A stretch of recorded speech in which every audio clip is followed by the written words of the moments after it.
Andhra 3 says he did not enjoy. Why? Because he was ega. He could not do Rama. Rama is the enjoying with another person. So he desired for a second person. He became big, swollen, and he divided his own Atma into two. From these two halves, Pati and Patni were made.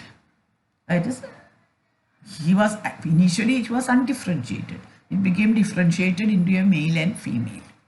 Yajnavalkya therefore says, our body is like a seed with two cells, or a split seed into two. He terms it as Ardha Brigula, two half seed. Therefore, this Akasha is filled or become Purna by Stri, feminine or Shakti. Our space, our male body is not male alone. It is become filled, or half of it is filled by a female principle. Only by becoming equal with her, he could create his progeny, children. So, the Ardha Brigula, Ardha Narishwara nature is said. Brigalam is a seed. Ardha Brigalam is seed with two halves. One is male and the one is female. Both are from the Atma. So both are Atma. You can't say that a woman has no Atma. She is also Atma. Both are Atma. This balancing is needed for creation. In genetics also this is true. Don't you think so? In meiotic division, the male and female are only one half. 23 chromosomes divided, no? The union of these two half Brigala, their Samabhava, makes the zygote with 46 chromosomes. And it is this which grows up to form our somatic body. We do not know when the first meiotic division happened in the first one-celled life form.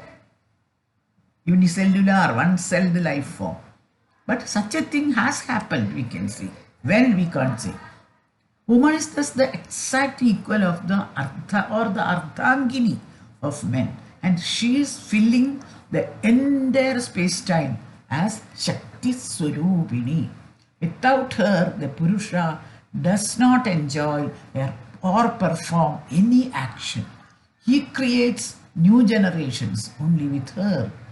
This idea is also expressed by Shankara in the first sloka of Saundarya Lahari. If you go back and see that, the different Bhakti Prasthana also use such terms like Shiva Shakti, Radha, Krishna, etc. as a symbolism of this fact, showing that there is nothing but Atman. Ka is Shakti. Kakara Rupa Kalyani. Ka is Shakti. Ka plus Ama is Kama. Ama is spoken of as Vishnu. The bliss. So Ka is Shakti and Ama Vishnu Kama. That is the Lord of Love or Eros. The bliss of achieving all Kama is in attaining Brahmanubhava, not in the gross pleasures. According to Appaya Dikshidhar, the Ratnatraya of Advaitin is Ambika, Vishnu and Shiva, and for them all the three are one. Ambika, Vishnu, Shiva, they say as three, but these are same. No. Andhra 4 says, she thought, I was born from this Atma, then how can I unite with him? I am also part of the same Atman. I will hide from him. She didn't want to unite, so she took the form of a cow, a Go-Rupa. That is, we call Saraswati as Go-Rupa. No? Then also the Bhumi as Go-Rupa. Then this female principle took the form of a Go-Rupa. So what the male principle did was, he took the form of a Rishabha-Rupa. and united with her and created children of that race, cows and rishabhas, etc. So that was the first race that Prajapati created.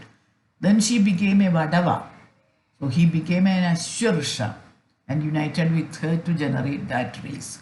She became a she-donkey and he became a he-donkey and created children. Like that she became an Aja.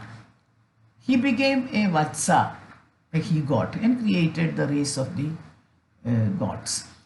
Then when she became a deer, he also became a male deer and created children. In this way, all the living races up to the smallest and the biggest, whatever is a Maithuna or a pair, we see as the Prajapati races. It is not, when you speak of the word Prajapati, it is not the human form alone. Prajapati means the one who created all the races in the world, including the plants, everything. All these are generated from the first male and female principles, that is the first pair. That is what is meant by the word Prajapati. Don't think that Prajapati is a human being who created the law and all. It is the first principle of the universal law of creation. According to Yajnavalkya, our body is Ardha Bhigula. That means that half being has to join with its other half to create. Before that union, whose half body were us? Before we are born, there was somebody, To that question, Shankara answers, Atma itself. Before this gross universe was made, it was of Atma alone. Now, Shankara gives a special meaning even to the name Yajnavalkya. The word means the son of the one who started or founded the Yajna. Therefore, Yajnavalkya is a Devarada. Devarada means protected by divine grace. He is the son of Brahma, the male half of Akasha, when filled or when became Purna with the female half of Akasha, which is his Shakti. Then he gets back his Atmaswarupa, the original form. The first Manu, who was characterized by the first man with Manana, analytical mind made from his Atma, a doctor, a Shatarupa, and made her his pair to create different races of lives on earth. Being his daughter, she felt he had not shown compassion to her by doing some yoga. She hid herself from him, taking 100 different forms of lives. He took the suitable form of that particular life and united with that female principle and populated the earth and the different races and became Prajapati. And among all these races, only human beings have got the capacity to do manana. Manana Shila is there. All the other features are there for all races. Even intelligence is there for them. But this Manana Shila, that is present only in the human races. That is the only thing that differentiates a human from other races in the world.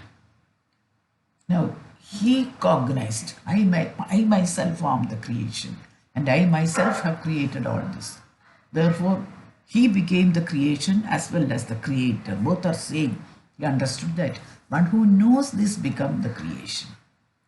The Prajapati who created from himself and from his half this Adi Bautika, Adi Daivika and Adhyatmic worlds cognized that I am not different from my creation. A poetry is not different from the creator. That's the poet. Just like that. Then their creation is the same as the Prajapati because he made it. The one who understands our own Atma in this way becomes Prajapati. Naturally understands that the universe is not different from himself. So Prajapati is the creation, and that if he knows that, he becomes the Sarvajna. Sarvajna. That is because I know everything. I means here Prajapati. And I am the creation. and I am the Sarvajna. There is nothing but I, which is Brahman.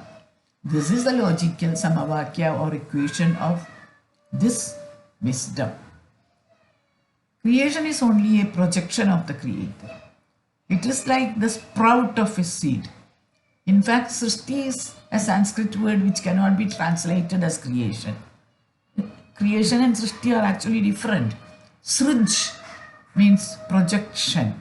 When a seed is wet, first it becomes swollen.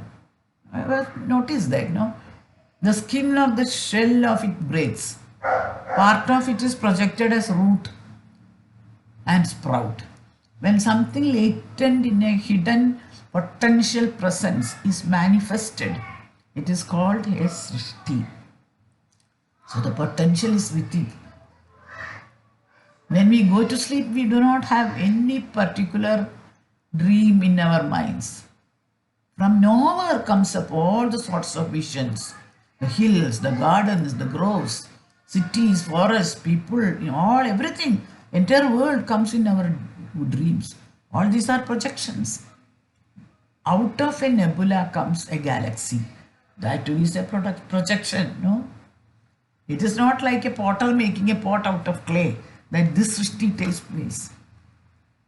The process of making a pot with a clay is different from this process which we are now speaking about. Without a Srashta, there is no Srishti. Without a dreamer, there is no dream. Without a poet, there is no poem. Without a singer, there is no music. Without a thinker, no wisdom or knowledge. That also is very important. Therefore, my creation is the same as me. What I create is me itself. But the Srishti of a Kavi, or a poet, a thinker, is impersonal. It is not like a child created by two parents, to which the parents are attached. Mamata is there, and there is dependence of child on parents after it is created. It is not like that here. The poet, the singer, the philosopher, the creator of universe, etc. are impersonal. They are just witnesses, watching the creation coming out of their self and watching the created work of art with wonder, with beautiful type of emotional experience, but with not attached to it. Brahmani is the singer. The singer who sings about Brahman. They are singing the music of the spheres, not the music of the body, the emotional things, this and that, all sorts of things which we listen to every day in the modern music. They are singing about the music of the spheres and enjoying it too, and impersonally hearing and visualizing it too. This is where I speak of the 72 Melakarta Ragas so much. That is the music of the spheres, because that specific arrangement of swaras, that everything is in a cosmic order. It is the music of the spheres. Once a singer sing that, enjoy it, and impersonally hear it and visualize it, he is the top. No wonder about it. Then he himself will be wondering, oh, what a creation this is. This is what is important. Not the usual this and that and different from the samsara, different from attachment.